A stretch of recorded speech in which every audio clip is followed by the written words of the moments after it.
When we hear Genghis Khan, we often picture this singular, unstoppable conqueror on horseback leading these vast armies across the steppes. It's a name that just echoes with power, with conquest. But our deep dive into your sources today, it reveals a far more intricate story, not just of the leader, but of the boy, Temujin. And the really brutal journey that shaped the man who would build, well, the largest contiguous land empire in world history. And then beyond his life, we'll explore how that empire's legacy, especially the Yuan dynasty, it continues to spark these intense historical debates, even touching on questions of national identity, right into the 21st century. That's exactly right. Our mission today is to really dig into the core materials you've provided. We'll sort of journey through Temujin's formative, often pretty harrowing years, revealing the strategic mind that was really forged in fire. Then we'll move on to the unprecedented scale of the empire he built, and finally try to unravel that often misunderstood connection between the broader Mongol Empire and the Yuan dynasty. We'll look at how different historical perspectives interpret this critical period, extracting the nuanced insights that really bring this complex story to life. Okay, let's start with a foundational detail. One from your sources. His birth name was Temujin. While many of us say Genghis Khan, the more accurate transliteration of his title is actually Chinggis Khan. And it wasn't a name, right? It was a revered rank, a title far beyond just a king. He was born around May 31st, 1162. But the story of Temujin's childhood, well, it was anything but what you'd expect for someone destined for such greatness, was it? Oh, absolutely not. The sources paint a really stark picture. Temujin's father, Yasuge, who was like a minor tribal chief, he was poisoned by rival Pakars around 1171. This was right after he had arranged Temujin's future marriage. Apparently, Yasuge dined with them. They recognized him, and poison was slipped into his food. He died pretty soon after returning home. And this single act, it didn't just end one life. It plunged Temujin's entire family into this immediate, devastating crisis. So his mother, Hulun, she's suddenly left with 7 children, vulnerable, no traditional male allies to protect them. What happened next really underscores the harsh realities of their world. It really does. The Taichi clan, who were supposed to be their allies, they completely abandoned them, took their livestock, left the family with basically nothing. This wasn't just, a loss of status. It was a profound betrayal. It exposed the young Temujin and his family to intense hunger, constant threat, just profound hardship. At such an early age, too. Their fall from, an honored chief's family to outcast scavenging for survival. It was brutal. Yeah, imagine that fall from grace. One day you're a chief's family, the next you're literally scrounging for roots and rodents in the wilderness. It's almost impossible to picture the sheer mental, the physical grit required just to survive, let alone thrive from that point. And it led to some truly horrific moments, didn't it? One particular instance really stands out. Temujin killed his own half-brother. Yeah, that's a pivotal and, frankly, chilling detail. Temujin fought bitterly with his half-brother Bektir, mostly over scarce food, but also issues of authority within their desperate family unit. In a violent confrontation, Temujin killed Bektir with his bow. Historians often view this as maybe Temujin's first unambiguous act of ruthless leadership. It demonstrates this chilling willingness to prioritize survival, to maintain authority, even above blood ties. This event, as your sources highlight, it was a profound, formative moment, really foreshadowing a ruthlessness that would become, a hallmark of his later style. And the hardship didn't stop there. He was actually captured by the very same Taichi Ud clan who had abandoned his family earlier. They put a wooden kang, that heavy restrictive collar used for punishment, around his neck, treated him like a slave, yet somehow he made this daring escape. This is a remarkable escape, yeah. Aided by a sympathetic guards family who recognized his plight. This experience, maybe more than any other in his youth, it taught him some profound lessons. He developed this deep distrust of clans, of larger sort of fickle groups, but at the same time, an immense appreciation for the loyalty and courage of individuals. It does raise an important question for you, the listener. How might such harrowing experiences in youth really inform a leader's approach? Their approach to alliances, loyalty, governance later in life.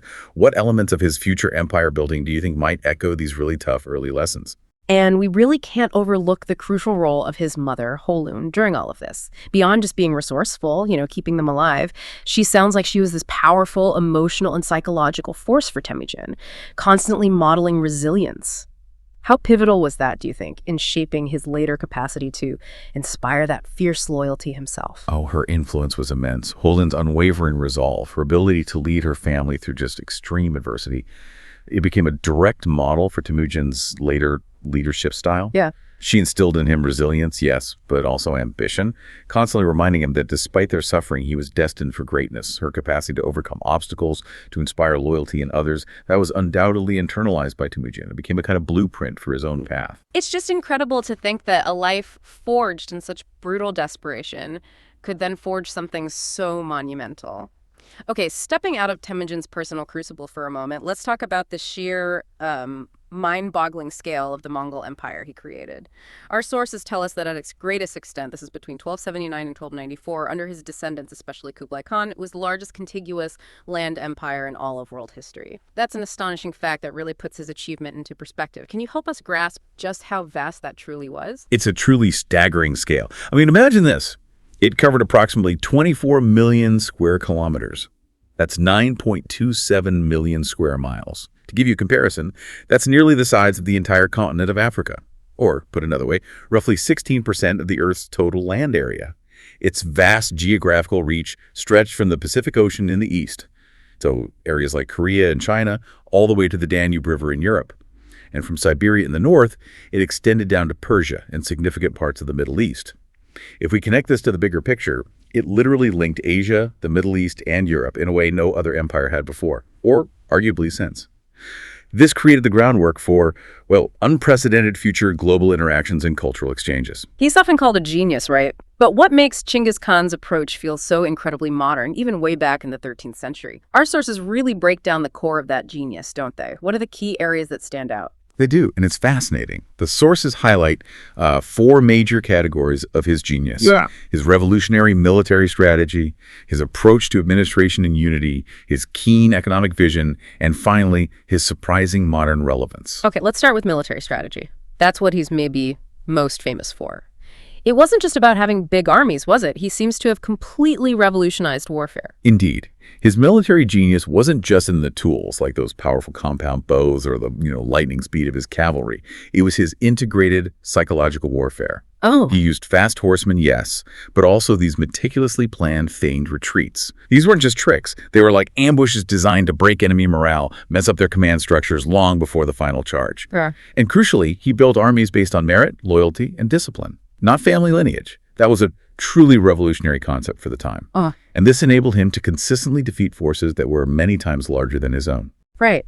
And beyond the battlefield, your sources emphasize his genius at administration and uniting disparate peoples. Wow. That seems like a monumental task, given the sheer diversity he ended up encompassing. Yeah, what's fascinating here is how he transformed this collection of warring Mongol tribes into one disciplined nation. He introduced the Yasa, which was a written legal code to structure nomadic life and provide this common set of rules for his diverse subjects. And reinforcing his meritocratic approach, generals and administrators were chosen based on skill and proven loyalty, not noble birth. That was radical for his era, and absolutely key to sustaining such a vast entity. Then there's his economic vision. That's a lesser-known aspect maybe, but absolutely critical to his legacy. It sounds like he really understood the power of connection and trade. He absolutely did. He established what came to be known as the Pax Mongolica, the Mongol Peace, creating incredibly safe and protected trade routes across that vast expanse of Eurasia. His protection of the Silk Road, specifically, facilitated an unprecedented exchange of goods, ideas, technologies between East and West. He even went so far as to encourage religious tolerance to reduce internal conflict. He understood that stability was essential for commerce. This policy fostered cohesion across his diverse empire, a truly forward-thinking approach for the time. So when we look at these practices through, a 21st century lens, what specific elements from his leadership truly feel modern to you, the listener? What resonates today? Well, our sources point to several pretty striking parallels. His emphasis on meritocracy promotion based on ability, not status. That's a fundamental principle in many modern organizations, modern militaries. He was also, in essence, a pioneer of globalization, connecting economies and cultures across continents, laying groundwork for future global interactions. His intelligence-gathering methods, using spies, extensive maps, highly efficient communication networks like the YAM postal system, those are clear precursors to modern intelligence operations. And his focus on speed, mobility, and centralized command and warfare, it strikingly resembles modern mechanized armies. It almost makes you question what modernity truly means, doesn't it, if these concepts were already in play centuries ago? Yeah. Now let's turn to a part of the Mongol legacy that sparks, well, a lot of discussion. The relationship between the broader Mongol Empire and what came after it, especially the Yuan dynasty. Our sources present a really interesting set of historical viewpoints here, and it gets complicated. This is where the story gets particularly nuanced, yes. And it's important to just state up front that the sources present various perspectives. Our goal here is just to convey these ideas objectively, without taking sides. Because this is a complex and often debated aspect of history, especially when it touches on national identity. Right. One of the controversies your sources touch upon is this claim by some Chinese nationalists that Mongolian history actually belongs to China, sometimes just based on current demographics. How do our sources help us distinguish between these intertwined but distinct historical entities? It's a really important question about historical identity. The sources clearly distinguish. Genghis Khan founded the Mongol Empire, and he did not claim to be China. He was the Khan of the Mongols. Simple as that for him. However, his grandson, Kublai Khan, he founded the Yuan dynasty. And Kublai did openly acknowledge himself as China. That's the critical distinction that really shapes how we understand this period. And Kublai took very specific actions to establish the Yuan dynasty, to claim that Chinese imperial authority, didn't he? He wasn't just occupying, he was actively adopting the role. Exactly. The Yuan dynasty followed the pattern of successive Chinese dynasties. In terms of its administration, the very form of the emperor. Kublai issued an imperial edict declaring the Yuan a new dynasty in China. He was genuinely receptive to Chinese culture. He made efforts to learn about Chinese governance, Confucianism. He established a Han-styled administrative center up in Kaiping. He made conscious, deliberate efforts to, well, Sinicize himself to be accepted as a legitimate Chinese emperor. So he was truly walking this fascinating line, simultaneously being a Mongol Khan and a Chinese emperor. That's precisely right. He held this dual identity. And his insistence on establishing the Yuan dynasty, that directly led to the split of the four Mongol Khanates. So in effect, he became the last great Khan of the truly unified Mongol Empire. After his death, the other Khanates didn't really obey the Yuan dynasty's commands anymore. And your sources even mention Japan's reaction as a kind of external evidence of Kublai's clear claim to being a Chinese emperor. Yes, that's a telling detail. When Kublai founded the Yuan dynasty, Japan didn't send congratulations. Maybe they believed he wasn't a legitimate Chinese emperor. So Kublai issued this strong rebuke, stating essentially, Japan has been associated with China for generations. Why didn't you come congratulate me? Mm-hmm. This clearly conveyed his self-perception as the rightful emperor of China, expecting that traditional tributary recognition. It's also interesting how later Chinese dynasties viewed the Yuan, which further solidified its place in their historical narratives. That's a key point about dynastic legitimacy, yeah. Kublai followed Chinese tradition. He arranged for the history of the previous Song dynasty to be written. This, in turn, led the Ming dynasty, the dynasty that eventually succeeded the Yuan, to recognize the Yuan as a legitimate Middle Kingdom. And so the Ming wrote its history, the history of the Yuan, solidifying its place in Chinese dynastic succession, despite its Mongol origins. Of course, there's another perspective, as you mentioned. Some Western scholars and certain historical interpretations, they view the Yuan as a distinctly non-Han dynasty, separate from what they might consider China, and emphasizing Mongolia as a distinct entity. And the sources offer an important counterpoint to this as well.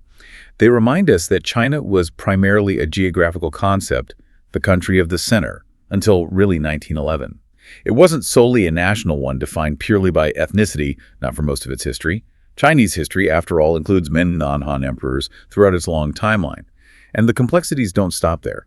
Your materials point out that even today, something like 60% of the global Mongolian population resides in China, compared to only about 25% in Mongolia itself. That's a striking demographic, and there's a poignant detail about the Golden family, too, isn't there? The Borjigan clan. There is. The Golden family, which in its narrowest sense refers to Kublai's direct royal descendants, the lineage from which Khans were traditionally chosen. This connection to a sacred past, that's what makes the demographic shift so profound. Today, that lineage is predominantly found in China. Because in Mongolia itself, back in the 1930s, the Mongolian People's Party, with Soviet support, systematically eliminated virtually all known descendants of the Golden family within Mongolia. This tragic detail adds yet another layer of complexity to claims of identity and heritage. It demonstrates how historical narratives can be shaped by political realities, by violence, by demographic shifts over centuries. Wow. Okay. This deep dive has truly taken us on quite a journey, from Temujin's brutal, poverty-stricken childhood to his genius in building an empire of just unprecedented scale, through his incredibly modern-sounding strategies, and finally into the complex and often debated legacy of the Yuan dynasty and its profound impact on identity. It's a story far richer, far more intricate than the simple conqueror narrative we often encounter. It really is. This deep dive truly highlights how identity, leadership, empire, they're far more fluid and contested than simple narratives often suggest. And it raises a question, I think, for you, the listener. How do the personal hardships of a leader's youth like Temujin's shape not just their own decisions, but the very trajectory of empires and the contested histories they leave behind, even centuries later, influencing national identity in ways we're still grappling with today? Definitely something to ponder long after this deep dive is over. Thanks for joining us for this fascinating exploration.